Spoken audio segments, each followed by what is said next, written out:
El autoconocimiento que lleva a la realidad. Segunda parte. No nos queremos dar cuenta, pero vivimos casi como autómatas, condicionados por lo que nos rodea, por costumbres enraizadas desde la infancia, por hábitos que nos perjudican, por deseos que nos pervierten, intoxican y nos llevan a hacer el mal, por las asociaciones de la mente y un sinfín de cosas más. Debemos formatear nuestra personalidad y para ello debemos comprender, que es algo así como despertar, lo que aquí se dice para a continuación buscar nuevos y elevados ideales con los que trabajar cuando tengamos el control del cuerpo de deseos y de la mente. Si conseguimos ser conscientes, aunque solo sea 5 minutos todos los días, es suficiente para comenzar. Pero repito, ser consciente es estar sumamente atentos y en todo momento a lo que nos rodea y a nuestras expresiones. Es no permitir que la mente piense por sí misma. Es tenerla en silencio hasta que la queramos utilizar a nuestra voluntad. Es controlarla para no crear deseos ni sentimientos que entorpezcan nuestro desarrollo espiritual. Es, en definitiva, estar conscientemente presente ante todo lo que perciben nuestros sentidos. Cuando consigamos esto, primero, nos damos cuenta de muchas cosas que antes no veíamos ni les prestábamos atención. Segundo, somos cada día más conscientes, lo que nos hace cambiar los objetivos de nuestra vida. Y tercero, vamos comprobando que alcanzamos cada vez más paz interior y que vivimos la vida de otra manera más plena y con la mejor voluntad.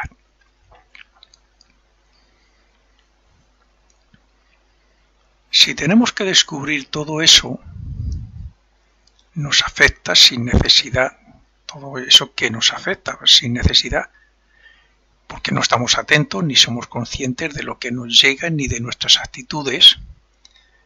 Está claro que debemos estar atentos a nosotros mismos con la conciencia puesta en lo que nos llega por medio de los sentidos y en la reacción de la mente y del cuerpo de deseos. Esa respuesta automática de pensamientos, sentimientos y deseos, etc., ¿no? Esto es autoobservarnos. Hay personas que no se paran a diferenciar la observación de la observación de sí mismo. Pero es importante tener presente las diferencias. Por ejemplo, lo que observamos con la vista pertenece al mundo físico o externo. Está fuera de nosotros, por muchos estímulos o repercusiones que pueda tener en el cuerpo de deseos. Por eso lo observamos con los ojos. Para observarnos a nosotros mismos no se necesita dicho sentido, el de la vista, porque lo observable está dentro en forma de sentimientos, deseos, emociones, pensamientos, pasiones, etc. Es más, una buena autoobservación nos puede llevar a descubrir muchas facetas del inconsciente de las que mostramos en nuestra vida cotidiana. Pero, ¿qué es lo que hay que observar con tal de purificar nuestro carácter y limpiar la personalidad para acercarnos a la conciencia del yo superior? La observación del mundo externo, en todos sus aspectos, nos puede servir para ver cómo afecta nuestro interior y cómo responde nuestro interior automático e instintivo. Pero es más importante la observación de nuestro aspecto interno. La propia observación no solo nos hace cambiar en nuestras expresiones y actitudes, sino que además favorece el desarrollo espiritual, porque vamos abandonando esa manera de responder como máquinas. Por tanto, si queremos comenzar a cambiar, debemos llevar una vida cada vez más introspectiva. Tener la conciencia sobre nosotros internamente. Quienes hayan profundizado en las enseñanzas de Patanjali o de otros ocultistas y filósofos antiguos, sabrán que dentro de las dos clases de observación que he mencionado se puede hacer otra división. Estas son, primera, la observación con pensamiento y segunda, la observación pura, la correcta, diríamos, sin pensamiento. Si de verdad queremos observar y, además, aprender de la manera más real posible, debemos evitar pensar mientras observamos. Es decir, no emitir juicio, crítica, valoración, etc. Puesto que si lo hacemos estamos coloreando la visión con lo guardado en la memoria según nuestros conocimientos, experiencias e ideas preconcebidas. Esto transformaría el concepto de lo que se observa. Es cierto que debemos experimentar y obtener conocimiento de todas las relaciones y circunstancias, pero cuanto más pura y exacta sea la atención sobre lo que observamos y más libre esté de las interferencias personales, mejor grabado quedará lo observado. Para conocernos o para aprender, debemos observar conscientemente para que el cerebro estructure correctamente lo que llegue, porque si lo que observamos lo mezclamos con razonamientos, el cerebro no hará su trabajo como debería, para así poder nosotros beneficiarnos de él. Para comenzar este trabajo que nos permitirá conocernos, ver los errores de nuestras actitudes y expresiones y eliminar todo lo que sea un impedimento para el desarrollo interno, debemos seguir la línea de actuación que voy a decir ahora en 4 puntos. Una línea de actuación que sería, primero, análisis de nuestras actitudes y expresiones en la vida cotidiana para comprobar por cuáles nos guiamos más, si por nuestro ser interno o por las imposiciones de leyes, normas, hábitos, enseñanzas, etc., del pasado. Segundo, una vez puestos a autoanalizarnos y estudiarnos, debemos percibir la imagen que tenemos de nosotros mismos, con sus defectos y sus virtudes, claro, para intentar expresar solamente los aspectos del alma. A su vez, deberíamos fijarnos como meta la eliminación de los defectos. Tercero, el punto número 2 debería hacernos comprender que todos esos impedimentos son como yoes que intentan anular nuestra voluntad y dirigir nuestro destino. De hecho, muchísima gente se deja llevar por esos, vamos a decir, los pequeños yoes. El cuarto punto sería llevar una vida introspectiva a modo de observación para tomar cada hecho psíquico y sentimental como algo separado de nosotros. Hay personas que confunden la observación con el conocimiento, lo que no les puede traer ninguna ventaja porque, por ejemplo, no es lo mismo saber que actuamos mal que observarnos durante un tiempo y comprobar cómo, cuándo y por qué somos y actuamos mal. Somos malos y actuamos mal. Como tampoco es lo mismo saber que estamos conduciendo un coche que observarnos cómo lo hacemos. O incluso saber que estamos depresivos que observar nuestro comportamiento. El conocimiento es fruto de la experiencia y de lo que penetra por los sentidos desde el exterior, que es un acto pasivo y de atención externa. Mientras que la observación de uno mismo es una atención hacia adentro y se considera activa, porque la atención voluntaria debe ser dirigida con consciencia. Aunque para observar algo del exterior pongamos voluntad y conciencia, tampoco es como la observación interna o de sí mismo. Nosotros podemos ver a alguien hacer algo malo y dejarnos llevar por los deseos, sentimientos y pensamientos que surjan automática o instintivamente.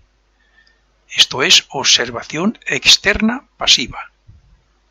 Es decir, lo que algunos llaman estar dormidos. Pero si al ver esas mismas escenas ponemos nuestra atención y conciencia a la vez que controlamos la mente para que no piense, observaremos nuestro aspecto interno y seremos conscientes de lo que intentan expresar nuestro cuerpo de deseos y nuestra mente. Pero con la diferencia de que al ser conscientes seremos dueños de sentir, desear o pensar lo que queramos, o de no pensar ni sentir o desear nada. Algo similar ocurre respecto a las personas que nos han agraviado u ofendido. Si nos dejamos llevar por nuestro cuerpo de deseos y por nuestra mente, cada vez que nos acordamos del hecho ocurrido, de esa ofensa, por ejemplo, o cada vez que veamos a esas personas, les criticaremos, les desearemos mal, etc. Pero si estamos despiertos, si somos conscientes de nosotros mismos y de nuestros cuerpos, tendremos controlados a estos y no permitiremos que se expresen mal. Y eso es lo que decimos, eso es actuar desde dentro, sobre algo que procede del exterior. Lo mismo que ocurre con el pensador respecto a lo pensado, así ocurre con el observador y lo observado. Unos están a un lado y otros a otro. Lo observado puede estar en el mundo físico o en nuestro aspecto interno, en el interior. La diferencia está en que si es del exterior será un objeto, animal o persona cuya imagen nos llega a través de los sentidos. Y si es interior lo percibimos como algo más cercano, algo de nuestra creación, podríamos decir. Aun siendo algo interno de nuestra creación, nosotros, como egos, estamos separados y por encima de todas esas expresiones de la personalidad, siempre que sepamos aislarnos y controlar la mente. Cuando no estamos del lado observador o como observadores conscientes, actuamos como una personalidad dominada generalmente por los deseos y sentimientos del cuerpo emocional o por la mente pensante, que casi no nos deja libertad para pensar ni la paz interna que deberíamos tener. Los impedimentos más comunes para encontrar la paz y la libertad son: primero, los deseos, sentimientos o emociones que, como respuesta a algo que perciben nuestros sentidos o a los pensamientos que crea la mente, nos impulsan a actuar, a pensar o a expresar malos sentimientos y deseos.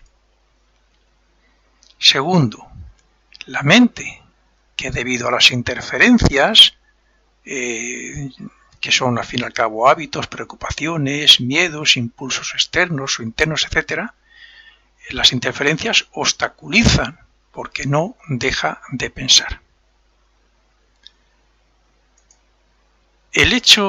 Tercer punto, el hecho de hablar inconsciente, impulsiva o instintivamente como efecto de los dos puntos anteriores sería otra cosa muy importante. La cuarta, la actuación mecánica o autómata, desde cualquier aspecto, porque impide que la voluntad se exprese con conciencia y atención sobre lo que le rodea.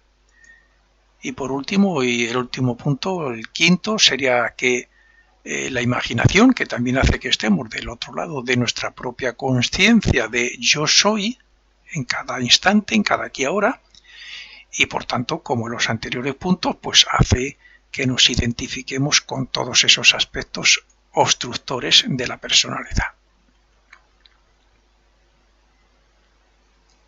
Identificarse con todos los aspectos mencionados de la personalidad y con el mundo físico y sus circunstancias y personas es estar en la inconsciencia de la realidad, es estar dormidos. Estar despierto se llama al hecho de ser consciente en todo momento de todo hecho o expresión personal gracias a la atenta observación, interna principalmente. Ya tenemos claro que la observación no es lo mismo que la autoobservación. En la primera, la atención se enfoca en el exterior por medio de los sentidos y de la voluntad, como es lógico. En la segunda, la atención se enfoca en lo interno, sin necesidad de sentidos. De ahí que sea más fácil. Para la ciencia y para la mayoría de las personas, lo que percibimos del exterior es lo real. Pero para los que comienzan a despertar esta nueva conciencia, lo real es lo interno. Con lo observado en el mundo externo adquirimos conocimiento y lo aplicamos sobre el mundo físico para transformarle. Y los que despiertan a este conocimiento aplican los resultados de la autoobservación para transformarse a sí mismos. Por tanto, por muchos conocimientos que tengamos del mundo físico, de nada nos servirá para cambiar lo interno. Solo el hecho de ser conscientes de lo que hacemos en todo momento, o sea, la observación voluntaria y atenta de nosotros mismos, eso será lo que nos facilitará el conocimiento necesario para transformarnos internamente. La observación del mundo puede cambiar el mundo, y la observación de uno mismo cambia la personalidad y la acerca al ser interno, al alma. Pero no hay que olvidar que renacemos una y otra vez en este mundo para experimentar, aprender y desarrollar la voluntad, la mente y los poderes del espíritu. Por eso, queramos o no, para conseguir esto debemos comenzar siempre por lo externo, porque gracias a lo externo adquirimos el conocimiento necesario, por ejemplo, lo que estoy escribiendo en este artículo, para después comenzar el trabajo interno. Con lo dicho hasta ahora, sabemos distinguir la observación de la autoobservación, pero profundizando un poco más y puestos a discernir, nos podemos dar cuenta de que hay otra nueva división. Esta es la de los sentimientos y pensamientos de la voluntad y de la conciencia que representan al yo superior. La mente, como creadora de pensamientos y como razón, puede eliminar un deseo o transformar un sentimiento. Luego entonces tiene poderes sobre el cuerpo de deseos. Pero la mente es parte de la personalidad, como así lo demuestra cuando está todo el día pensando por su cuenta e influenciada por muy diversos aspectos del mismo hombre y del mundo físico. Por consiguiente, la segunda división debe ser hecha entre dichos cuerpos de deseos y mente y el yo superior. Y es desde esta posición desde donde debemos intentar autoobservarnos, es decir, desde más allá de la mente, donde se encuentra la voluntad y la conciencia o voz del alma que nos guía y aconseja.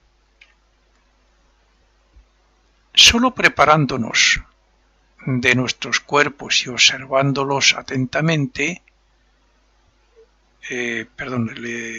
solo separándonos, no sé si lo he dicho correctamente, de nuestros cuerpos y observándolos atentamente podremos aprender verdadera y rápidamente del mundo físico y observar qué necesidades espirituales debemos alcanzar y cuáles defectos debemos desechar.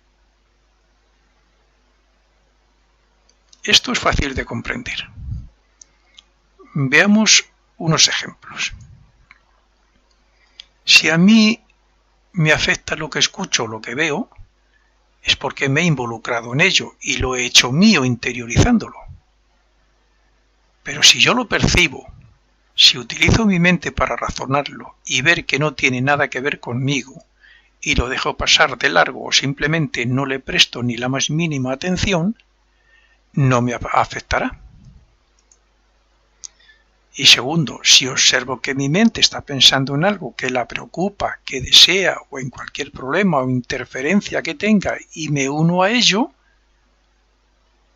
estaré dominado por la mente y el problema me absorberá. Pero si la observo voluntaria y conscientemente, sin pensar nada, por mi parte, entonces dejará de pensar y estará bajo mi control. Preguntémonos, ¿soy mis deseos y emociones? ¿Soy yo esa mente que está todo el día pensando sin control y de un lado para otro? ¿Soy la persona que se enfada fácilmente, que tiene resentimientos o que planea cómo hacer mal a otros? Si la respuesta es que no, como es lógico, estamos despertando a la conciencia del yo superior. Y si es así, es que todavía estamos muy identificados con la personalidad. Si nos identificamos con todo eso. Si la respuesta es sí, entonces estamos en un grado bastante inferior de lo que deberíamos estar. Si nos involucramos en las cosas y asuntos del mundo externo de manera inconsciente, estamos perdiendo el tiempo. Nosotros tenemos que vivir en lo interno, aun para afrontar los problemas, decisiones, oportunidades, etc. Pero que vivamos en lo interno no significa que no podamos estar por encima de todo eso, por el simple hecho de silenciar la mente voluntariamente y utilizarla de una forma consciente solo cuando sea necesario, para discernir. En el mundo interno podemos sufrir si nos dejamos arrastrar por los aspectos personales y no sufrir lo más mínimo controlando la mente para que no piense y para que no se deje dominar por los deseos, los sentimientos, las pasiones, los vicios, los problemas, etc. Nosotros nos dedicamos a guardar en la memoria y en el inconsciente todo lo que pasa a nuestro alrededor y todas nuestras actitudes. ¿Y esto por qué? Pues porque no hay selección consciente. Los hechos externos son una clase de experiencia que podríamos llamar informativa, y esos mismos hechos se convierten en sentimientos, deseos, emociones y pensamientos en lo interno. Y estos son más reales, pero si inconscientemente nos dejamos influenciar por ellos, la grabación que hagamos de la experiencia de poco nos servirá. Es dentro de cada uno donde caemos una y otra vez en tentaciones, vicios y problemas. Pero también es dentro de nosotros donde debemos imponer nuestra voluntad para callar la mente y para utilizarla con discernimiento y así extraer el mayor razonamiento y rendimiento de las experiencias. Es en el interior donde la mente, manipulada por cientos de pensamientos, hace que nos preocupemos por hechos absurdos y que perdamos la vida en experimentar cosas que más que ayudar nos perjudican mucho más de lo que creemos. Solo conoceremos el verdadero mundo interno, el mundo del alma, donde se es libre y se encuentra la paz del espíritu, si nos observamos atenta y conscientemente a nosotros mismos, para así abrir nuestra conciencia al verdadero yo. Cuando nos observamos a nosotros mismos, descubrimos quiénes somos, que somos un yo individual separado de todos los demás aspectos personales, que no somos la mente, pero que la podemos utilizar para pensar y para adquirir conocimiento, y que nosotros, como un yo superior, estamos por encima y tenemos poderes sobre el mundo externo.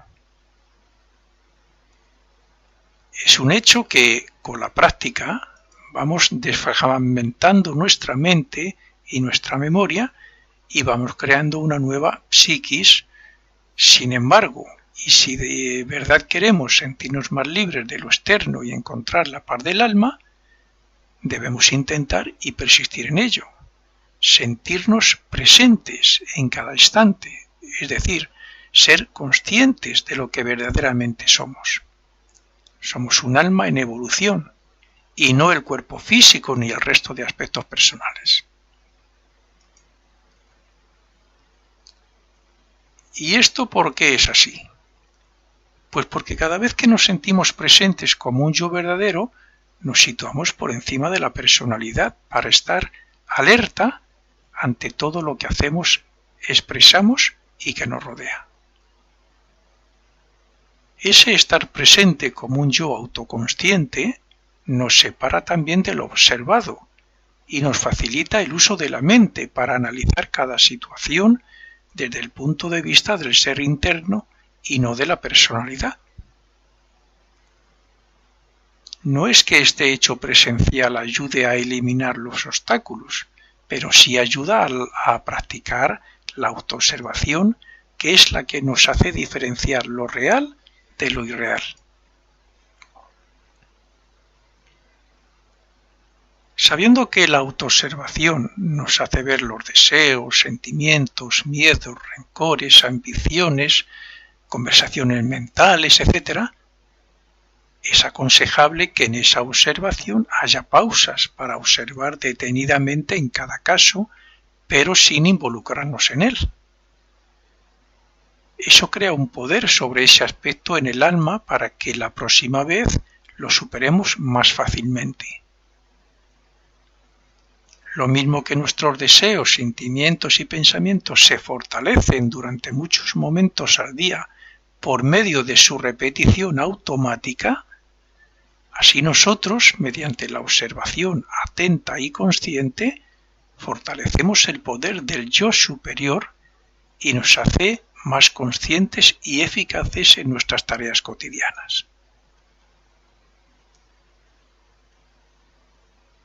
Cuando uno es inconsciente de enseñanzas como las del ocultismo, incluso otras más modernas que van en esa misma línea, a lo largo de la vida se pregunta muchas veces: ¿por qué me vienen tantos problemas? ¿Por qué me dejo dominar por estos vicios? ¿Por qué me dejo arrastrar por las circunstancias? ¿O por qué me afecta todo tanto? Entonces, y por lo general, se suele buscar al culpable fuera de nosotros, sin saber que en la mayoría de los casos podemos evitarlo y vivir libre de todo eso y en la paz del espíritu. Pero tarde o temprano, en un renacimiento o en otro, el ser humano encuentra el camino que, con la práctica y la persistencia, le lleva a encontrar momentos de tranquilidad entre la lucha. Por eso, cuando alguien cree en estas enseñanzas y pone manos a la obra, debe poner toda su atención sobre sí mismo, desde que se levante hasta que se acueste. Pues son muchas las cosas que nos seducen, que nos roban el tiempo y que nos hacen caer en el mal en pensamiento, palabra y obra. Es necesario salir de este sueño que nos hace creer que la verdad se halla en el mundo externo. Es necesario terminar con ese desconocimiento del verdadero ser. Es necesario estar presente de manera consciente en todos los hechos del día para actuar y responder correctamente. Y es necesario que lo que pensemos, sintamos y deseemos vaya acompañado del aspecto espiritual y de la buena voluntad. Recuerde, observe con atención los sentimientos o deseos que se presentan en su interior ante lo que perciben los sentidos. Observe el diálogo o expresión que surge de lo interno, las sensaciones, los pensamientos, cómo ocurre, qué expresan, cómo captan su atención, en qué se siente más tentado y más débil, etc. Pero no se olvide de observar sin involucrarse en ello, sin pensar en ello, sin identificarse ni emitir nada respecto a ello. Simplemente observe y déjelo marchar. No se necesitan éxtasis, ni experiencias agradables, ni tampoco hechos que nos hagan pensar que somos más importantes o más sabios que otros, con tal de alcanzar esas experiencias del alma. El hecho de observarse a sí mismo ya trae paz. Y cuanto más se practica, más poder obtenemos y más libres nos sentimos. Hay veces que incluso la mente se niega a colaborar en la observación. Si conseguimos imponer nuestra presencia consciente sobre ella, de nada la servirá porque la tendremos totalmente bajo nuestro control. Las personas inconscientes se ven dominadas por el miedo, por las emociones, por la ira, por la depresión, etc. En estos casos es muy importante observar a la mente para ver cómo reacciona ante esos sentimientos o emociones. La mente no se debe dejar arrastrar por todos esos aspectos. Debe observarlos desde la distancia, porque si se arrastra por el miedo ya no estará observando la persona consciente, sino el mismo miedo. Se identificará con él. Si nos dejamos dominar por la impulsividad, cuando intentamos observarla, será la impulsividad la que domine la situación. Es desde el silencio de la mente desde donde nos alejamos y nos sentimos observadores. Una persona que desee dejar de fumar no debe estar pensando todo el día en que desea dejar de fumar, porque eso alimenta el deseo. Está pensando sobre el tema, sino que debe olvidarse, o sea, no pensar en el tabaco ni en fumar. Hay quien aconseja pensar en otra cosa en ese momento, y puede que tenga razón. Pero si no se piensa en nada, sino que simplemente se observa lo que estamos haciendo, estaremos olvidando el tabaco y el fumar. Es imprescindible tener muy claro que la observación no debe ser intelectual, no hay que interpretar lo que estamos observando, sino solamente prestar una completa atención consciente y voluntaria. De esta manera obtenemos conocimiento, pero de la otra mezclamos el conocimiento con lo intelectual y lo guardado en la memoria.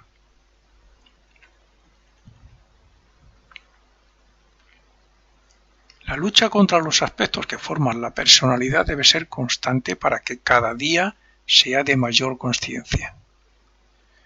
Los ataques y tentaciones del cuerpo de deseo son persistentes y en forma de yoes que intentan imponer su gobierno dentro de nosotros o incluso dominando la mente para que piense en ellos.